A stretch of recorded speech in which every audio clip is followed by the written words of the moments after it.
Hello, everyone. Welcome to Hump Day on issue, which is also Hawkeye Day, as the MCU and Disney Plus gods give us more to discuss.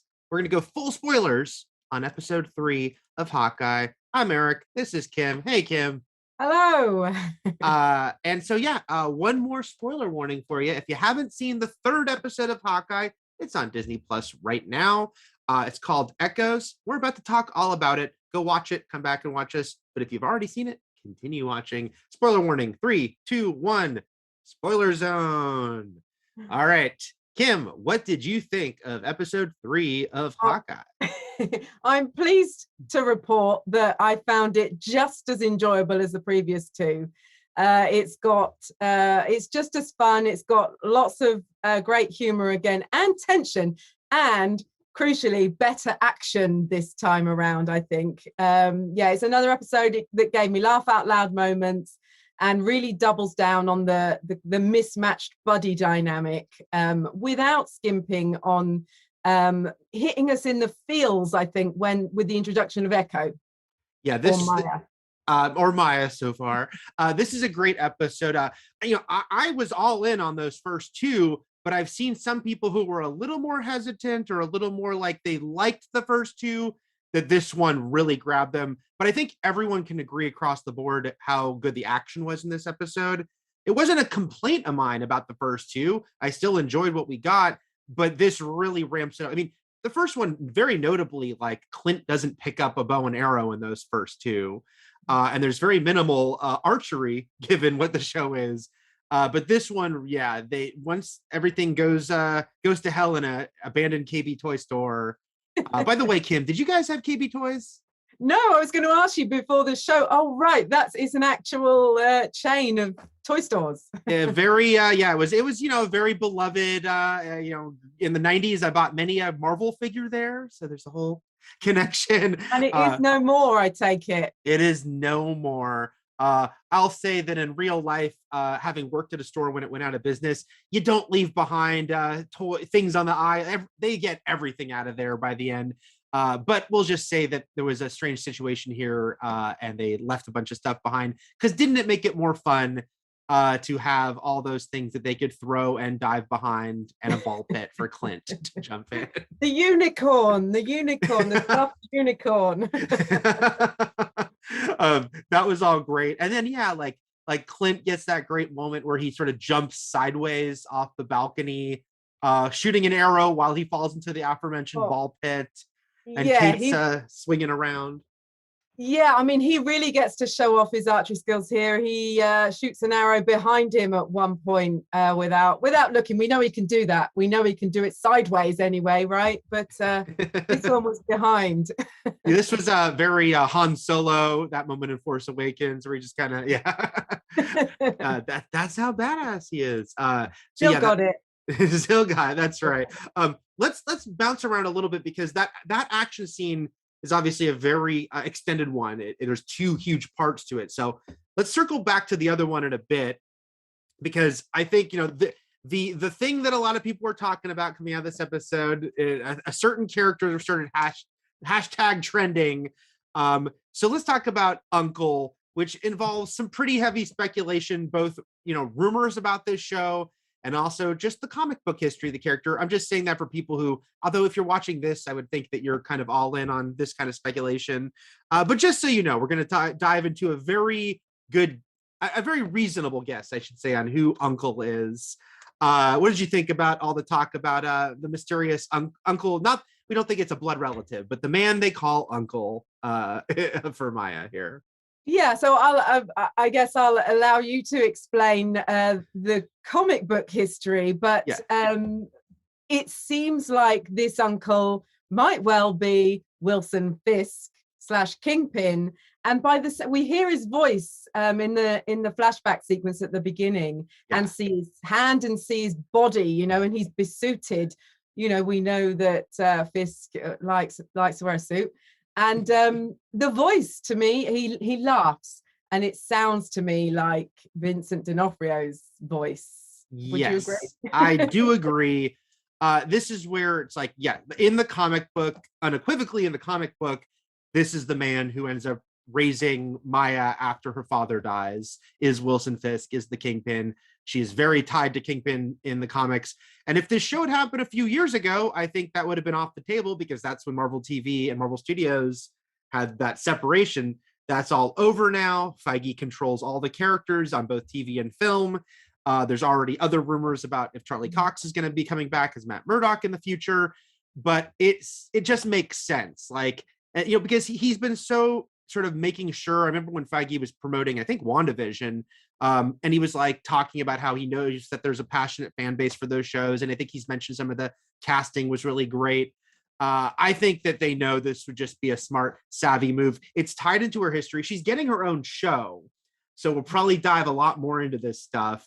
Wouldn't you be like, Vincent D'Onofrio as Wilson Fisk? Sure, Here was another clue: the location that the Ronins massacre, for want of a better word, took place and her father died was called Fat Man Auto Repair. Yep. That was another one. And then going to the first episode, the place where the party is that Kate goes with her mother is a location that they filmed Kingpin's home in Daredevil. Yes, New York is a city where a lot of fancy places like that get reused as locations, but there's too many in this case. I don't think it is a coincidence. I think we are definitely going to see, I shouldn't say definitely, it hasn't until we see it on screen, but I think there's a good reason to be excited here about all that. What did you think though in general? I know personally, I loved the opening because the uncle, the fun of that all aside, it was a very effective, emotional, quick origin for her. Obviously we're going to get more. She's getting her own show, but especially the stuff with her dad in just a couple of scenes really, I thought really conveyed so much. Yeah, I totally agree. That was one of my highlights, and there are a lot of highlights, but yes, the way that it sets up her motivation and just evokes this strong empathy in us for her from the outset,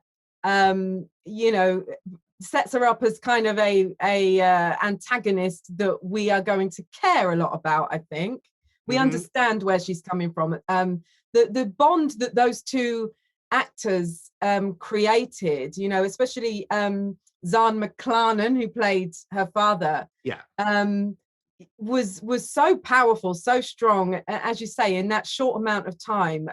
Really kudos to everyone. I think the writers and the directors too, and that it's testament to the fact that both the writing team and the directors are pretty green. Really, it's testament to what you can achieve when you, I guess, take a chance on someone that's not proven necessarily. Right.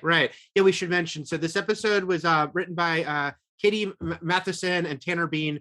They both have TV credits. Katie Matheson wrote for Pitch and Midnight, and Tanner Bean wrote for Gallivant, which is a great show, and Grandfathered. And then the directors, it's something the MCU has done a lot in recent years, which is take someone who's done like a well-received indie and then give them like here's our resources, here's everything we have. So this duo, Bert and Bernie, I've not seen Troop Zero, the movie that kind of got them attention, but what a great debut for them in this realm. I mean, as we said, we were so impressed by the action and just, I think, the energy of the whole episode that they're directing the next 3 in a row, including this episode. There's Rhys Thomas directed 1, 2, and 6. Bert and Bernie did 3, 4, and 5. And I think I feel very confident, going forward with that. Yeah, same. Yeah. And then, going back to his performance, Zahn McClarnon, again, he's an actor we were just talking before we started recording. He's been popping up so much in recent years. Westworld and Fargo and Dr. Sleep. I haven't seen Reservation Dogs. I hear great things about it. But yeah, he's a great actor, conveys so much.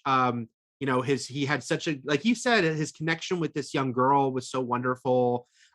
Yes, of course, the conversation about dragons is funny in the wake of Shang-Chi. I don't think his character is supposed to know about the mystical world from Shang-Chi, although it'd be funny if he did. But no, that was just all really powerful. I should mention, because I pay attention to stuff like this, he is listed as a main cast member. And so I'm guessing we'll see more flashbacks with them, which of course makes sense because they have to, whoever Uncle is, I think we need to learn more about her dad's criminal life and that drew her into it. So I think we'll be seeing more of him, and I think we're both happy about that. Yes. So what are other highlights for you of the episode, Kim? Well, one of the things that I loved was, the episode is called Echoes. Obviously, although she hasn't been given her alter ego name yet, Maya, she is known as Echo. And it references that. But it also references the parallels that it draws between Hawkeye and her character. So not only, they're both deaf, they're both or hard of hearing, as Clint points out, but we hear what they hear or don't hear equally. We're given the opportunity to hear through both of their ears, so that they are paralleled in that way, but also there are more parallels. So as Ronin, he was seeking revenge, and when he took on the guys, it reflected his trauma, and he'd lost his family to the blip. I'm trying to stop calling it the snap. I don't know. I still call the loss the snap, the return the blip, but even though I realize the movies themselves are making it interchangeable. And she is also seeking revenge on this mysterious Ronin, who we know is Clint, for the death or the loss of her father. So it's really interesting that they're weaving these two personalities together. Yeah, I think that's it's done very well, and it's interesting because this show is obviously going for a comedic action vibe, but this episode had some heavier stuff. While it didn't lose that comedic action vibe, we'll return to the big road chase in a bit. But yeah, it's like her backstory, very poignant. The reminder that Clint was straight up murdering people. They were bad guys, but then this episode kind of shows the ramifications. Like, we don't know, her dad might have done terrible things, but still it left her an orphan, and we see that. And it's interesting because we're all waiting for Yelena to show up. Now Yelena is mistaken in believing that Clint killed Natasha, but now you've got Maya, who doesn't realize she's after Clint, but is after the man who killed her father. So it feels like there'll be some interesting stuff in this show with Clint kind of having to deal again with that time as Ronin, and that he did really bad things. And yet there's only 3 episodes left. There's only 3 episodes left. I think people need to be ready that there will be a big single Yelena episode. There's not real estate here for her to show up at the beginning of next week and stick around for the rest of the season. I think that it's got to be like the Yelena, story for an episode. Let's see. So we were talking about all these little great moments, and you mentioned the way the audio would come in and out. I really thought that was great throughout. I really loved the part where Clint gets the phone call that he thinks is his wife, but it turns out to be his youngest son, and just really well done. Very emotional, because this episode really sells you, I think, on Clint and Kate bonding and finding that they have a lot of similarities, and her helping him. And the fact that the only audio we hear is what he is saying. We don't really hear his son. It's very, very, very low. And Kate's not talking out loud. So I really think that was just a really well done how they did that whole sequence. Yeah. And then let's return to the road chase.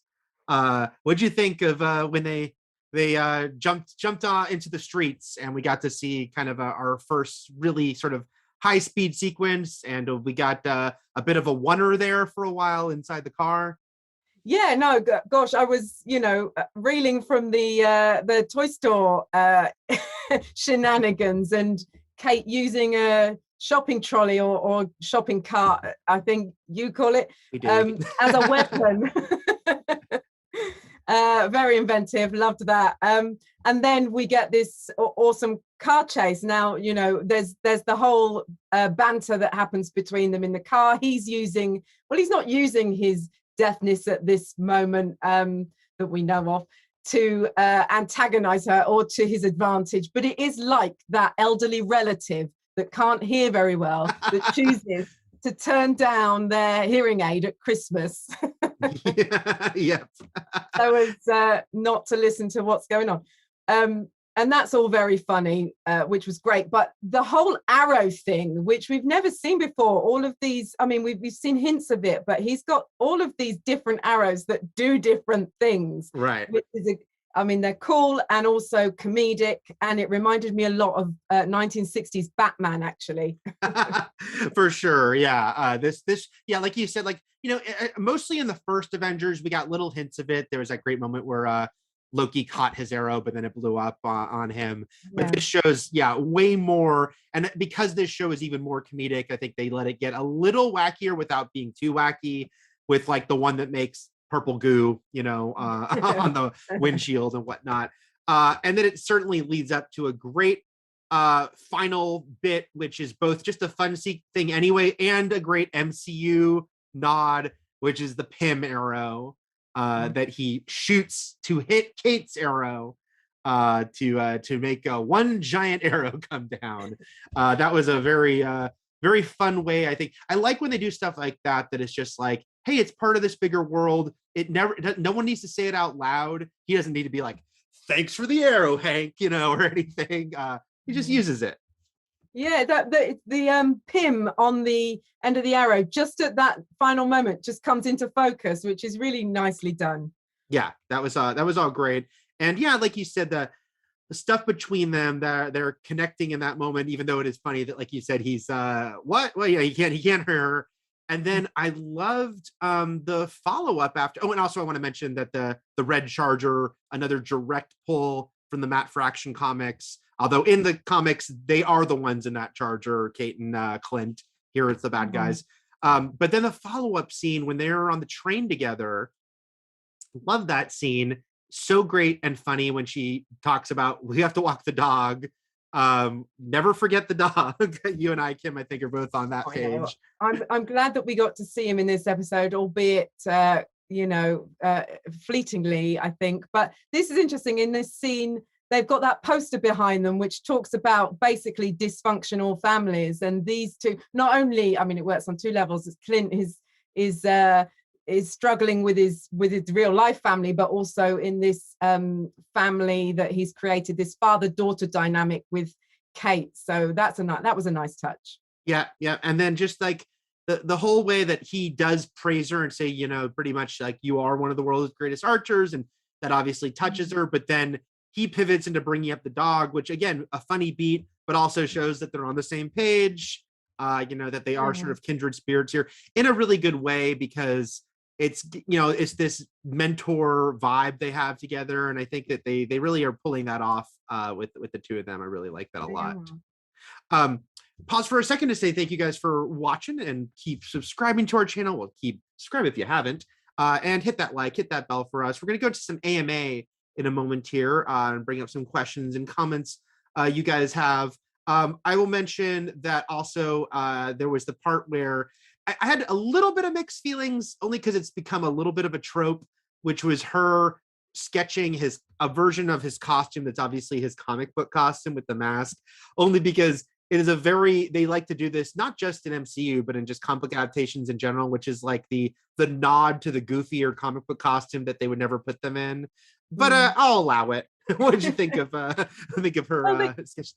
They styled it out. I thought it was funny. He says, "What's that on his head?" And she says, "It's your head." And it's just funny. And then the way she talks about the H and then goes back over the H with her pencil. It's just a nice little touch. The way they did that, very funny. Again, direction and writing was great, and acting. So it was, and plus he does say, if I ever wore that, Laura would leave me. So maybe he's insinuating I would wear the hell out of that. Of course he would. Right? It's just that she was. Also, by the way, this is again a direct pull from the Fraction comics. So I like it on that level, but I also like it fits the show that they're both bandaged up all the time. Because it's something that we just accept in our movies and TV shows is characters get so bruised, banged up, but in the next scene they look fine. And something in the Fraction comics that they've put over here is that their wounds stick around. And I think it just adds to that whole, like, this is a little grittier. This is a little more street level with these characters that are still doing crazy things.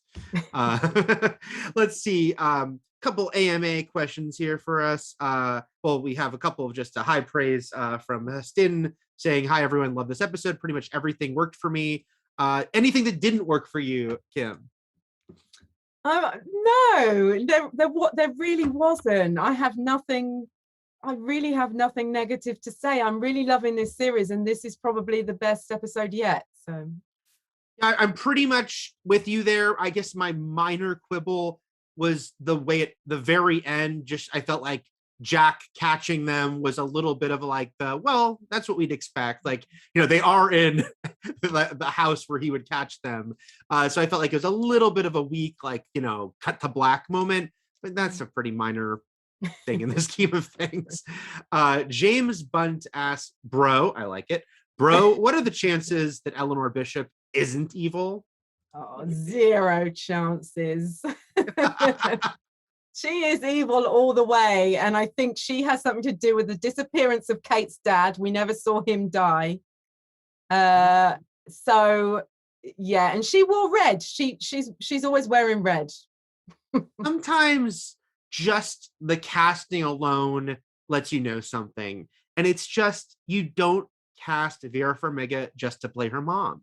You don't cast an actress of that caliber to just be like, Kate, I'm worried about you. Like there's obviously she is there to be someone, to do something. And there's a lot of speculation about, I'll just say it again, we're going from the comic books and speculation.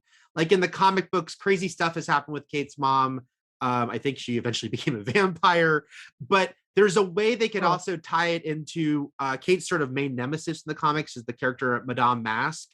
And it almost feels like they might sort of conflate, they've done this before, kind of like merge characters together, and maybe her mom is a version of that character. But yeah, the second you see Vera Farmiga is in this show, it's like they got to give her something to do, guys, by the end of it. So I think a new guardian now, hasn't she? Father figure in Hawkeye. So yeah, exactly. She'll give it over. So I say, James, Kim and I both agreed the chances are 0. I mean, I shouldn't say 0 that she's not evil, but they're pretty high. She's evil, and if she's not evil, she's up to something. That's for sure. Let's see. Brent Draher just asks, gotta wonder how busy Hank has been with making more Pym particles in the year plus since everyone returned. I'm glad that you're wondering that. Sorry. You got to think that was the first thing they did after the time travel thing was like, Hank, you need more Pym particles. We're not going through this again. Teach Scott. Just teach someone else how to do it. I agree. I think Hank, now that it turns out Pym particles could literally save the universe if used in the correct way. Get those in the bank. That's right. It is one of those funny things, by the way. And again, I understand it's just one of those things we go with, that when something like Pym particles exists, that it's like, and I know that already, obviously the first Ant-Man even was like Yellow Jacket trying to sell them and stuff, but you'd think that at this point that there might be a bunch of people who just have them and just use them in different ways, but guess they keep them under wraps. Xeno Hour asked, do you think Valentina Allegra de Fontaine, don't forget Contessa, is working with Kingpin? Oh, I mean, this isn't something that occurred to me. It's possible, but I'm going to say no. I don't know. No, I don't know now because Yelena is coming into this, so there's that connection. But no, I'll stick with my no based on nothing other than a gut feeling. I'm going to stick with no for now too. It just seems like, especially in this episode, that because it was brought up, where it was brought up to Maya, hey, we are not staying under the radar, and Uncle will not be happy. And that Maya's kind of, making a big, because it's personal for her, she's making a lot of trouble where maybe Uncle wouldn't like that. So I don't think it's all tied together, because even though it is funny that we have this other character coming who is going to be after Clint, I think it's going to be cross purposes, because I think it's too convoluted if Valentina is also working with Kingpin, who we presume is Uncle, and wants this to happen. Maybe. I mean, they can make her like super puppet master, but yeah, I'm gonna go no for now. Let's see. This might be our last one here. Reynard City Update Channel asks, "What trick arrows would you have?" Now, this presumes, Kim, that you and I could actually shoot an arrow well. He suggests fudge arrows. Now, I want to know. I shouldn't say he. I don't know if it's he or she, but I shouldn't. Is that fudge arrows to cover your enemy in chocolate, or just to have as a snack on the go? I don't know. And what would you fire them into your own mouth? Fire them up, and then it goes down. And then fire a Pym Arrow up, and then it's huge. That's right. Yes. Then the death by chocolate. I love it. What about you, Kim? What would your trigger? Mine would definitely be some kind of bungee arrow that takes me from A to B really quickly, but long distance one. It might not be a bungee, it might be some kind of teleportation technology, because that's very plausible, because I can't bear sitting in traffic. I can't think of anything good here. I'll just say a t-shirt arrow, because I'm thinking about the t-shirt cannons they fire at events. So an arrow, that can shoot a t-shirt out to the crowd without harming people, obviously. This is more of a helpful arrow, is what we're talking about here. I did like when Kate saw the use of the suction cup arrow when Clint used it there. That we're at the halfway point now. It is crazy how quickly these things can fly by. But I think we are both pretty excited. Do you think story wise, do you think it's sort of all coming together? It was interesting. Eleanor wasn't in this episode, but do you think it'll sort of all start to coalesce a little more as we go forward now? Yeah, I think so. Like you said, the ending reintroduced Jacques Duquesne. So I guess the next episode will focus more on that strand, and we'll start working to bring things together. I hope, and then at some point we've got to have Yelena come in. So it's only, as I said, there's only 3 episodes to do it in, but I'm going to look forward to seeing how they do that, how they do bring it all together. Yeah, same here. And Jack, we should mention, because in the comics, Jack, is the swordsman, a character who helped train Clint, which does not seem to be the case here at all. Now, I am curious, will they have any connection? Will Jack be like, "You don't remember me," or something? Or will it just be like, "I'm good with a sword. Nice to meet you, Clint." I'm curious what connection, if any, they'll have here. But I do think that's the benefit. There's many benefits of this show being smaller scale than a lot of the other ones. Is I'm not too, even though there is a lot in play, I still think that they can all make it work, versus sometimes where it's like, if the stakes are so high, it's like they have too many things to deal with. I think Yelena is kind of the wild card that we're all waiting to see. How she is it just hopefully it's not just the last 5 minutes being like another cliffhanger of her showing up, but no, who knows. All right, guys, that is our thoughts on Hawkeye episode 3. We will be back to talk about Hawkeye episode 4 next week, but we'll have other stuff before you between then. So thanks for watching, and we will see you soon. Bye.